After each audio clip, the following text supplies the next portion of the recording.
Hi guys, good morning. मैं धीरज कुमार। तो guys आज हम देखने वाले हैं क्लास 10th के मैथमेटिक्स चैप्टर हमारा 3 चल रहा है, 2 चर वाले रैखिक समीकरण। और इसमें हम प्रश्नावली 3 जी की प्रश्नावली 3 का जी दिख रहे हैं। और इसमें हम लोग पहले से ही कुछ क्वेश्चन कर लिए थे, जैसा कि हम लोग सवाल नंबर 8वें तक कर लिए थे और आज सवाल नंबर 9वें को देखने वाले हैं। तो गाइज सवाल नंबर 9 में क्या कहा जा रहा है कि 30 किलोमीटर या किमी यहाँ दिया जा रहा है, किमी का अर्थ है किलोमीटर, चलने में अजीत को अमित से 2 घंटे समय अधिक लगता है। यदि अजीत अपनी चाल 2 गुनी कर दे तो उसे अमित से 1 घंटे समय कम लगेगा। उनकी चाल ज्ञात कीजिए। तो यहां पर अजीत और अमित दोनों की चाल को लेकर बात हो रही है और ये कहा जा रहा कि अजीत को अमित से 2 घंटे समय अधिक लगता है। तो यहाँ जो अजीत की चाल होगी वो अमित की चाल से कम होगी। इसका अर्थ ये होगा कि जो अजीत है उनकी चाल जो होगी वो अमित के चाल से कम होगा, तभी तो 2 घंटे समय अधिक ले रहे हैं। लेट पहुंचने का मतलब यह है कि ये इनका चाल कम है और इनकी चाल क्या है, ज़्यादा है। और फिर ये कहा जा रहा कि यदि अजीत अपनी चाल को अगर 2 गुना कर देता है, यहाँ दिया जा रहा कि यदि अजीत अपनी चाल 2 गुनी कर देता है तो अमित से 1 घंटे समय कम लेता है। तो यहाँ पर जब चाल को अधिक कर दिया जा रहा है तो यहाँ से अमित से 1 घंटे समय कम लेता है। तो यहाँ पर यह भी कहा जा रहा है कि 30 किलोमीटर दूरी, दोनों के लिए 30 किलोमीटर दूरी दी जा रही। तो हम ऐसा करते हैं इस क्वेश्चन में, और यहाँ पर यह भी पता है कि ये जब अजीत की चाल 2 गुनी कर दी जाती है, लेकिन इसके पहले इसकी क्या चाल है, अजीत और अमित की इसके पहले 2 गुनी करने से पहले इनकी चाल क्या है, हमको उसके बारे में भी नहीं पता है। तो यहाँ पर हमें चाल ज्ञात करने के लिए तो सबसे पहले करना ये होगा गाइस कि हम इनकी चाल को कुछ अज्ञात राशि मान करके सॉल्व करेंगे। सबसे पहले हम यहाँ पर ये मानते हैं कि जो अजीत की चाल होगी वो क्या होनी चाहिए और अमित की जो चाल होगी वो क्या होनी चाहिए। तो यहाँ से हम सबसे पहले ये मानते हैं कि माना अजीत की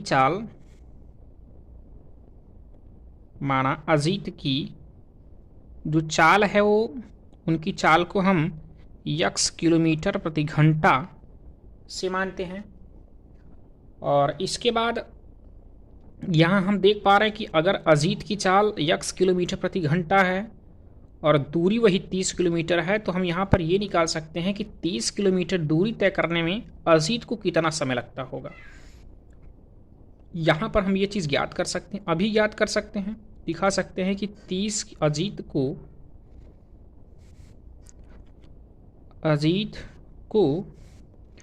30 किलोमीटर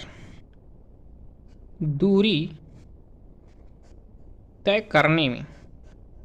करने में लगा समय।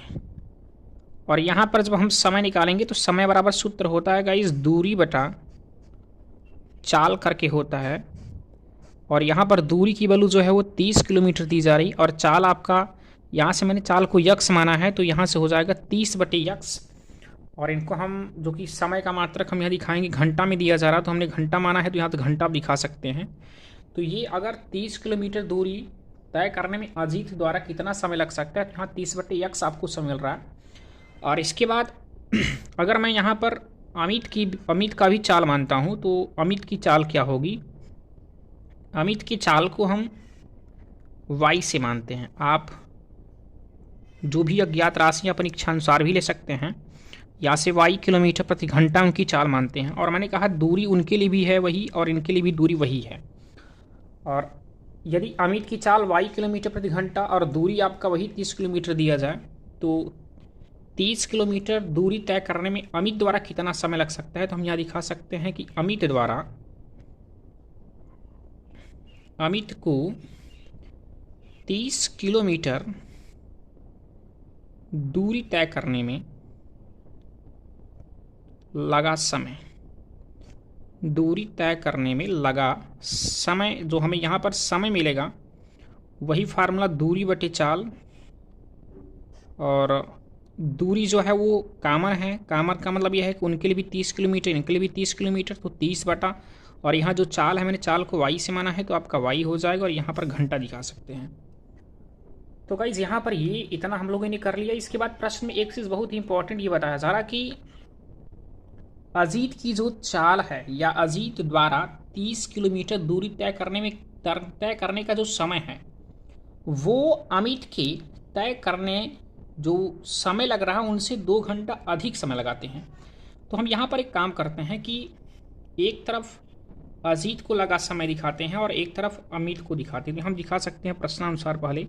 कि प्रश्न के अनुसार हमें यहाँ से किस प्रकार से किया जा रहा है। तो प्रश्न के अनुसार ये कहा गया कि अब यहाँ करना क्या है, अजीत को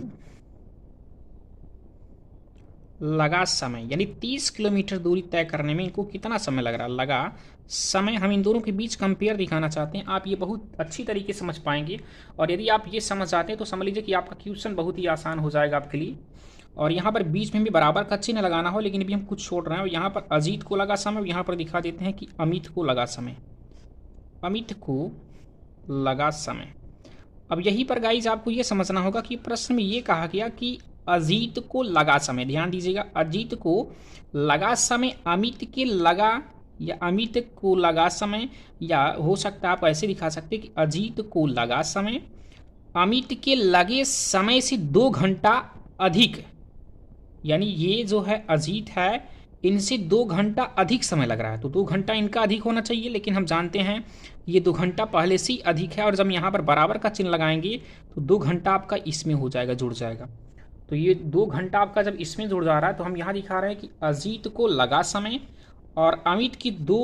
अजीत को लगे समय का 2 घंटा अधिक लगता है, 2 घंटा अधिक अजीत को लगना चाहिए। लेकिन इक्वेशन एक हमारा ऐसा यहाँ पर साइन बराबर कहा जा रहा है, जो कि यही जो चीज़ इसमें जुड़ना चाहिए वो चीज़ उसमें जुड़ जाता है, क्योंकि ये दो गुना पहले से है और ये दो गुना इनको बराबर करने के लिए कह सकते हो, इनमें हमें 2 जोड़ा गया, 2 गुना नहीं कहा जा रहा, 2 अधिक कहा जा रहा है। तो अब यहाँ पर हम लिखते हैं, देखिए अजीत को लगा समय, अजीत को कितना समय लगता है, यहाँ देखिए अजीत को आपने निकाला समय आपका 30/x लगा, तो हम यहाँ 30/x दिखा सकते हैं। बराबर का चिन्ह है, बराबर कर दीजिए। अमित को लगा समय, अमित को कितना समय लग रहा है, जब देख पा रहे हैं आप, अमित को यहाँ से 30/y समय लग रहा है और यहाँ से +2 दिया जा रहा, प्लस आप 2 कर सकते हैं। और इसके बाद अब यहाँ से हम देख पा रहे हैं कि 30/x को एक ही तरफ कर दीजिए और इनको इस तरफ पक्षांतर करेंगे तो ये माइनस हो जाएगा क्योंकि प्लस में है, तो 30 यहाँ से y हो जाएगा और ये आपका जो +2 है, +2 रख दीजिए और ये आपका समीकरण नंबर 1 बन गया। अब इसके बाद ये कहा गया कि यदि अजीत की चाल को 2 गुनी कर दी जाती है, अभी क्या था, अजीत की चाल x थी, अब क्या करते हैं कि अजीत की चाल 2 गुनी करने पर, अजीत की चाल 2 गुनी करने पर, अगर दुगुनी कर दी जाए तब, दोगुनी करने पर जब कर दिया जाएगा, करने पर जो नई चाल होगी वो नई चाल क्या होगी, इनकी नई जो चाल होगी, चाल वही फार्मूला आपका दूरी बटा समय, यहाँ पर दूरी बटा समय आपका वही फार्मूला होगा, पर चाल इनका परिवर्तित हो जाएगा। तो यहाँ देखिए दूरी जो है, दूरी मैंने क्या है 30 किलोमीटर मैंने कहा, और जो यहाँ पर सॉरी हमें चाल नहीं याद करना, समय याद करना है। तो हम यहाँ से अगर हम समय निकालेंगे, चलिए देखते हैं, कोई बात नहीं, यहाँ जो हमारा समय याद करना था पक्षांतर कर लेंगे, तो यहाँ से हमें जो समय मिल जाएगा वो हमारा समय हो जाएगा, और हम यहाँ समय निकालेंगे तो हो जाएगा समय हमारा दूरी बटी चाल, समय हमारा सूत्र हो जाएगा। यहाँ देखिए दिखाया मैंने फार्मूला, दूरी बटी चाल होता है, तो दूरी का मान वही 30 किलोमीटर है, और जो हमारा चाल होगा, चाल को मैंने क्या माना है, 2 गुनी कर दिया है, तो यहाँ 2 गुनी करने पर क्या होगा, इनकी चाल 2x हो जाएगी। यहाँ पर हमें ये फार्मूला नहीं लगाना होगा, तो इनकी जो चाल x थी उसका 2 गुना कर दिया गया, तो 2 इंटू आप x करेंगे तो क्या हो जाएगा 2x। अब यहाँ पर हम जब समय निकालेंगे कि जब 2 गुनी हो जाती है तब इनका जो चाल होता है, यानी अजीत की जो चाल होगी या अजीत की चाल जब 2 गुनी कर दी गई तो अजीत को लगा समय,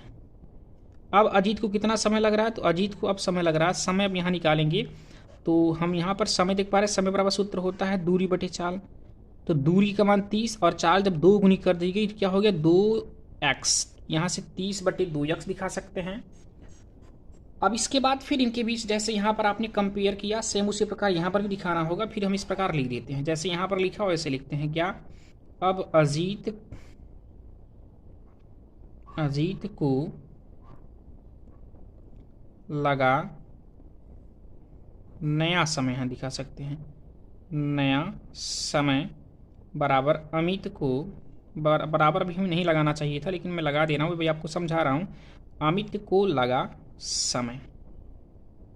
अब यहाँ पर देखिए अजीत को लगा समय, अजीत को कितना समय लग रहा है, तो अजीत को 30 किलोमीटर दूरी तय करने में 30/2x समय लग रहा है, जो कि मैंने भी देखे यहाँ पर ज्ञात किया। और इसके बाद यहाँ पर कहा गया कि अजीत को लगा समय, और यहाँ प्रश्न में कहा गया कि जब दो गुनी कर दी जाती है तो अजीत अमित से 1 घंटा कम समय लगता है इनको, तो 1 घंटा इनका कम होना चाहिए, कम होने का मतलब माइनस होना चाहिए, लेकिन माइनस इसमें न होकर के माइनस आपका दूसरे पक्ष में हो जाता है, तो यहाँ -1 कर दिया गया। इसके बाद अब यहाँ से करते हैं बराबर का चिन्ह। अमित को कितना समय लग रहा था, इनका तो 2 गुना किया नहीं गया है, और इनका समय वही रहेगा 30/y, तो यहाँ 30 आप y कर सकते हो, और ये -1 है, -1 कर लीजिए। इसके बाद हम यहाँ पक्षांतर करते हैं, तो यहाँ देखिए विभाजित भी कर सकते हैं, 2 1 का 2 और 15 दूना 30, तो यहाँ 15 आपका x मिला, और ये पक्षांतर करने पर 30/y और बराबर आपका -1। इसे हम समीकरण नंबर 2 मानते हैं। अब यहाँ पर समीकरण 1 और 2 सॉल्व करने पर हमें अमित और अजीत की चाल पता चल जाएगी। तो हम यहाँ से करते क्या हैं, समीकरण 1 और 2 को अगर घटा दिया जाए, घटाएंगे इसलिए क्योंकि यहाँ समीकरण आप 1 देख पा रहे हैं -30/y है, और यहाँ भी -30/y है। अगर इनको घटा दिया जाए तो हमें x का मान मिल जाएगा। तो हम समीकरण 1 व 2 को घटाने पर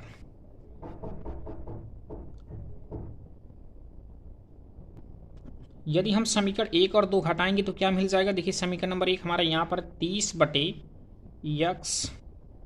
और -30/y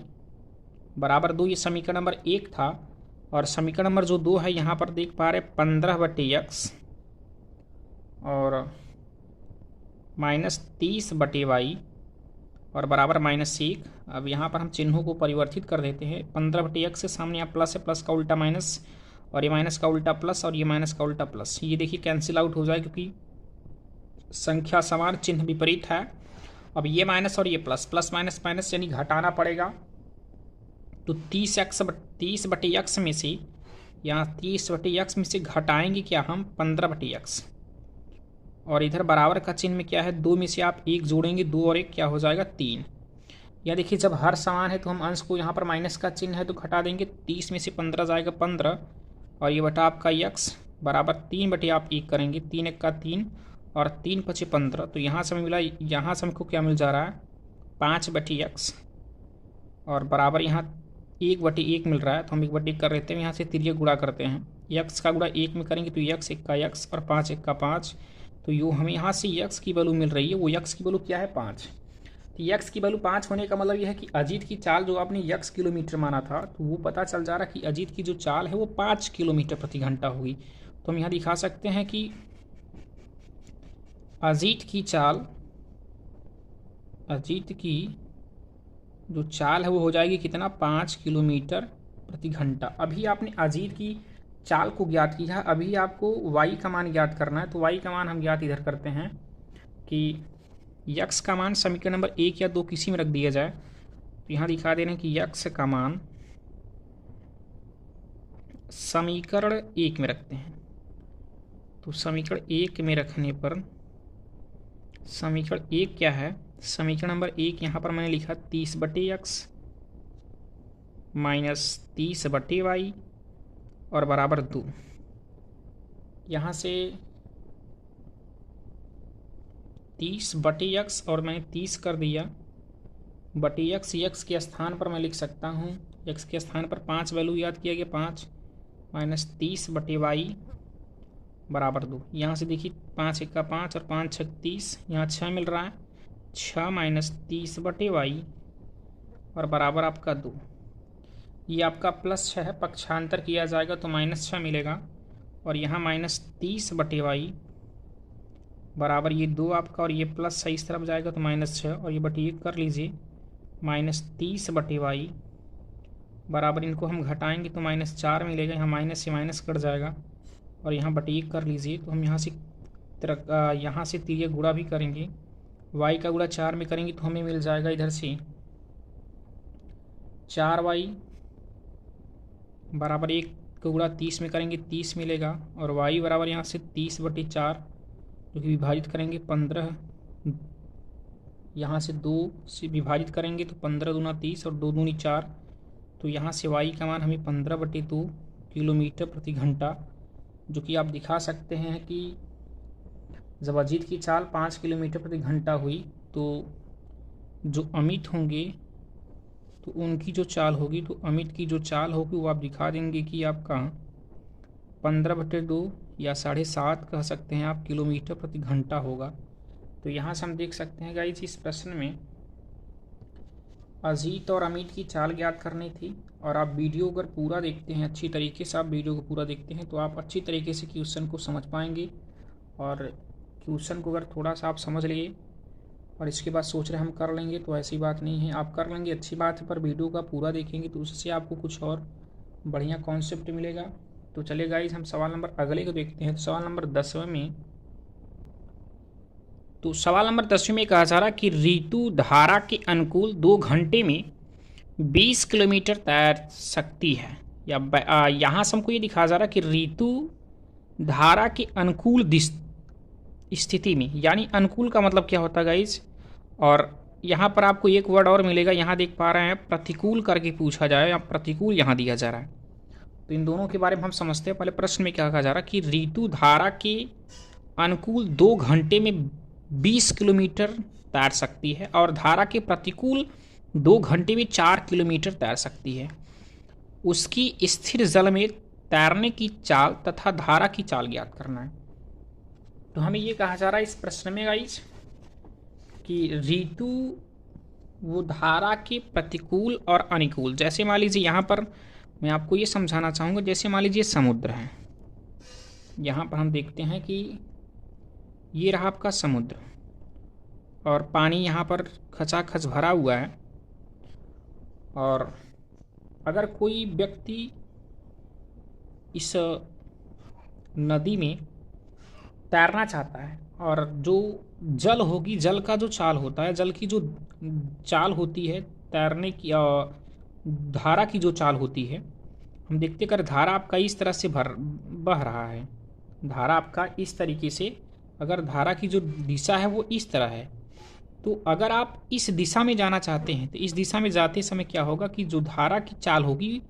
और आपकी जो चाल होगी, वो आपकी चाल क्या होगी, आपकी चाल बढ़ जाएगी, इसलिए क्योंकि धारा की भी चाल इस तरह है। और कह सकते हैं कि आपकी चाल और धारा की चाल दोनों जुड़ करके और तेज़ी से, आप अच्छी तरीके से कह सकते हो कि आपकी चाल बढ़ जाएगी और तेज़ी से आप जाने लगेंगे। लेकिन अगर मान लीजिए कहा जाए कि धारा इस दिशा में बह रही है और आप इस दिशा में आने का प्रयास करें, किस दिशा में, इस तरफ, इसके जस्ट विपरीत आप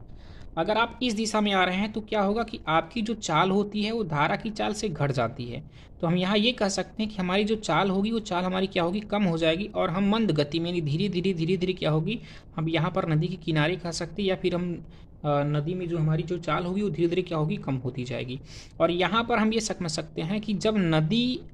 में आप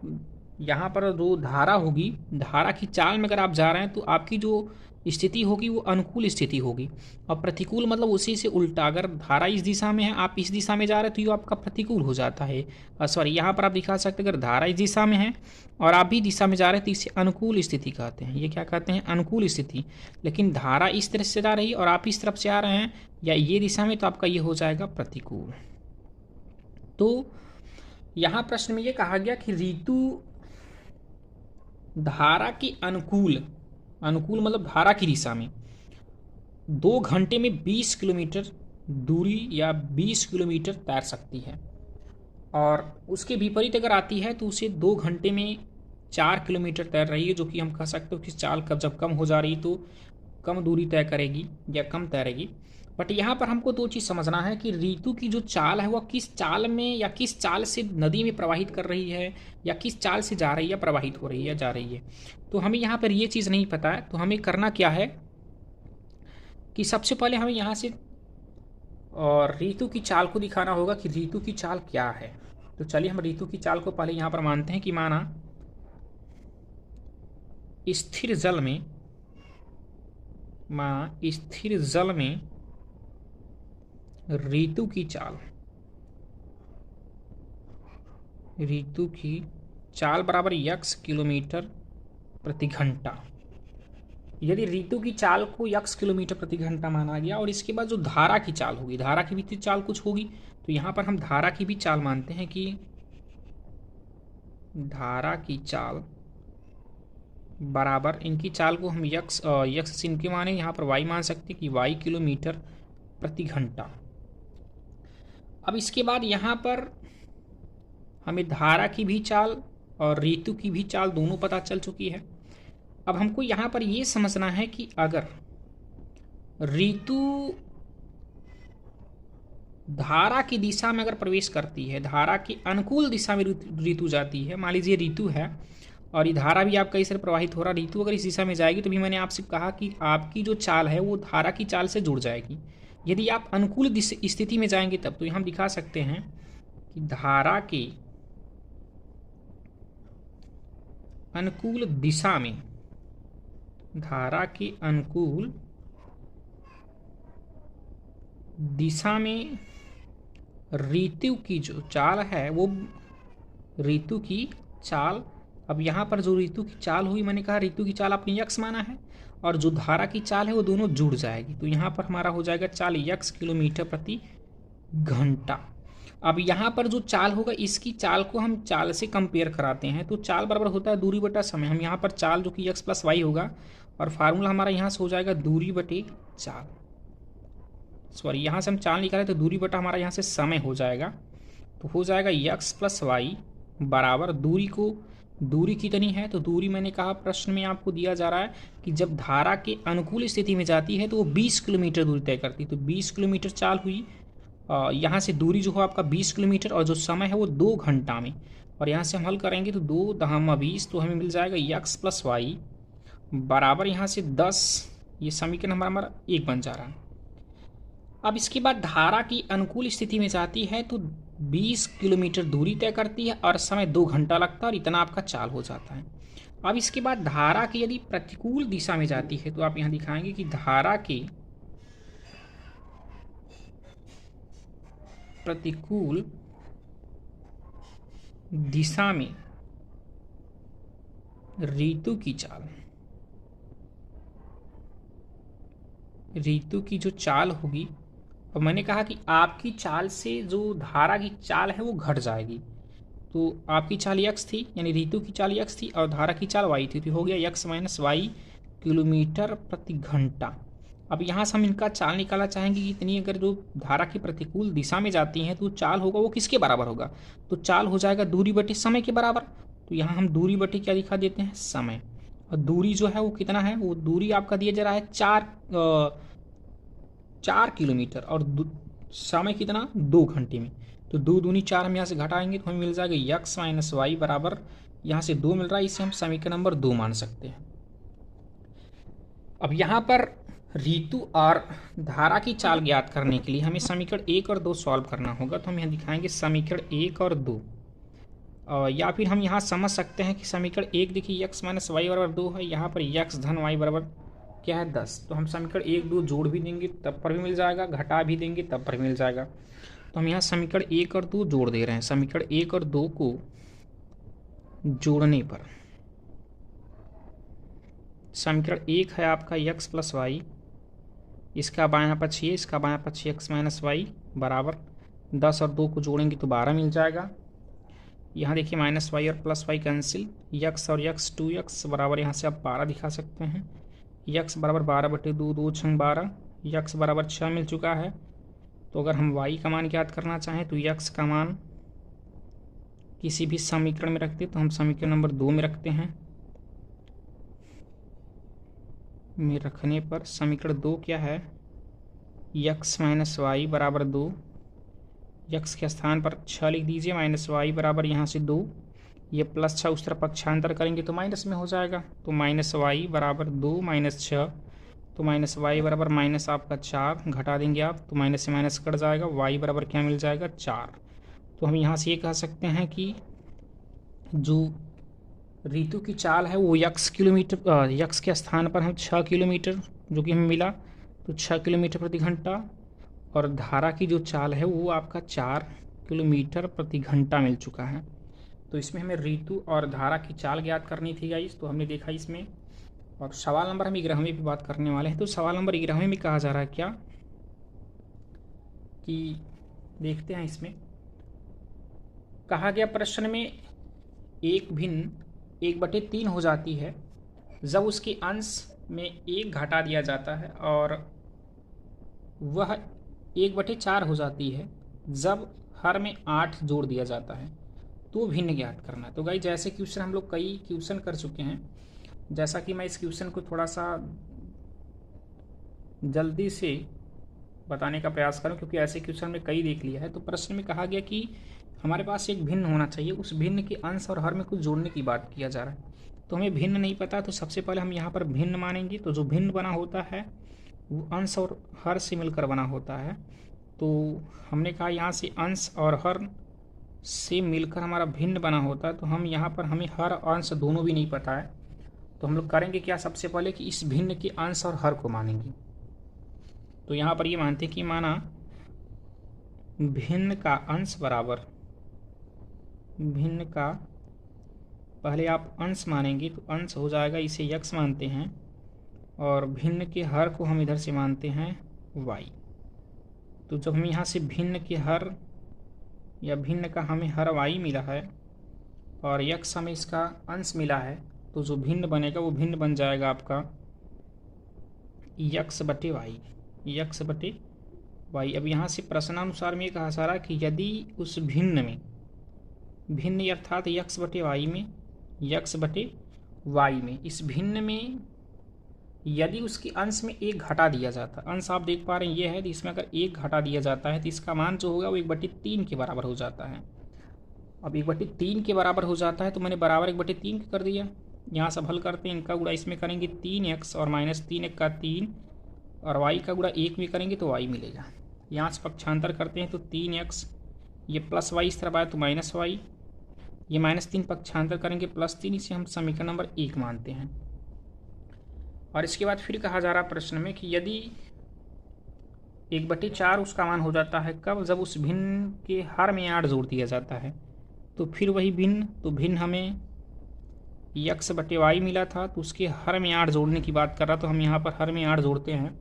तो जब हर में 8 जोड़ेंगे तो उसका जो मान होगा वो 1/4 के बराबर हो जाएगा। यहाँ से हल करते हैं, इसका गुणा इसमें करेंगे तो 4x बराबर 1 का गुणा y+8 में करेंगे तो y+8 ही मिलेगा। यहाँ से पक्षांतर करते हैं 4x, ये प्लस y इस तरह -y बराबर 8, इसे हम समीकरण नंबर 2 मानते हैं। अब हम समीकरण 1 और 2 को हल करने वाले हैं, या घटा भी सकते हैं। तो यहाँ दिखा दीजिए समीकरण 1